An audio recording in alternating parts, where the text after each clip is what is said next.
ఒక పల్లెటూరులో ఒక ఆవిడ ఉండేది. ఆవిడ రోజు ఊరవతలున్న బావిలోంచి నీళ్లు తోడుకుని వాళ్ళింటి దగ్గరున్న డ్రమ్లో పోసుకునేది. ఇలా తోడడానికి ఆవిడ దగ్గర 2 కుండలున్నాయి.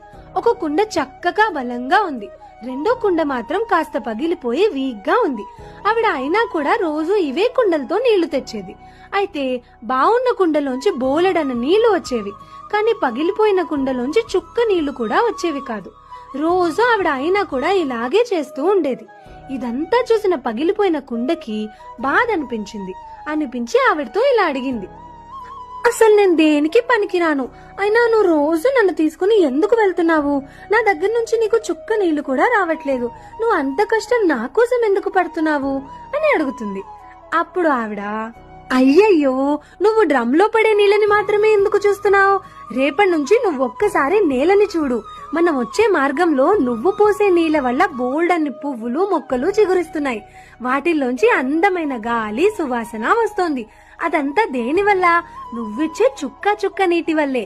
ఇది ఆ అందమైన కుండ చేయగలుగుతోందా? లేదు కదా అంటుంది. దానికి కన్ఫ్యూజ్డ్ గా చూస్తుంది కుండ. మన లైఫ్ లో కూడా అంతే. మనందరం చాలా సార్లు ఇంపర్ఫెక్షన్స్ తోనే చాలా పర్ఫెక్ట్ పనులు చేస్తూ ఉంటాం, కానీ మనలో ఆ సెల్ఫ్ డౌట్ మాత్రం పోదు.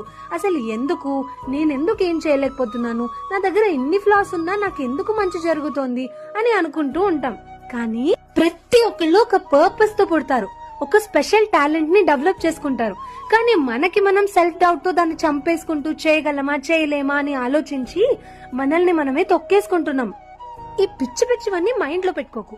Trust me, you are imperfectly perfect.